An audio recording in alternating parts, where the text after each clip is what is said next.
সাগরে ওঠা ভুতুড়ে ভোটারের অভিযোগ মিথ্যা এবং ভিত্তিহীন বলে জানালেন সুন্দরবন উন্নয়ন মন্ত্রী বঙ্কিমচন্দ্র হাজরা। আপনাকে আমি ধন্যবাদ জানাই।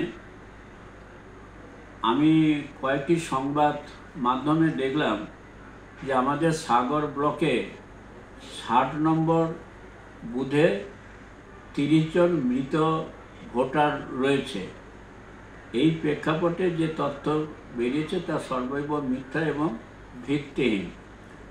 কারণ বিএলওর রিপোর্টে দেখা যাচ্ছে যে এই 30 জনের মধ্যে একজনের ভোটার লিস্ট সে ট্রান্সফার করেছে, বাকি 17 জনের যে মৃত তার মধ্যে তাদের নাম ডিলিট হয়েছে, বাকি রিসেন্টলি 8 জন মানুষ মারা গেছে।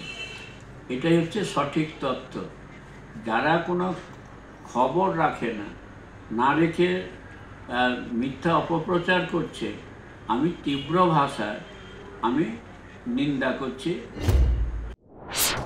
2026-এর বিধানসভা নির্বাচন করা নাড়ছে দুয়ারে।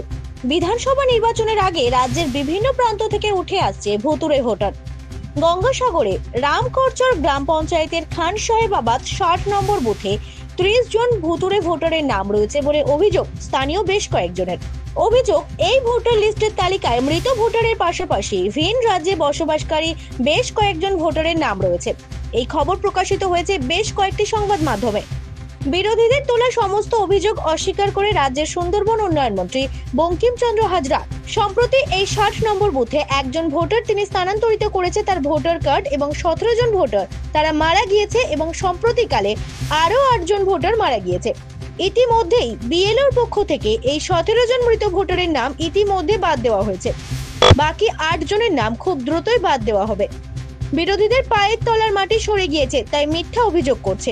মৃন্ময় নস্করের রিপোর্ট, জেলার বার্তা।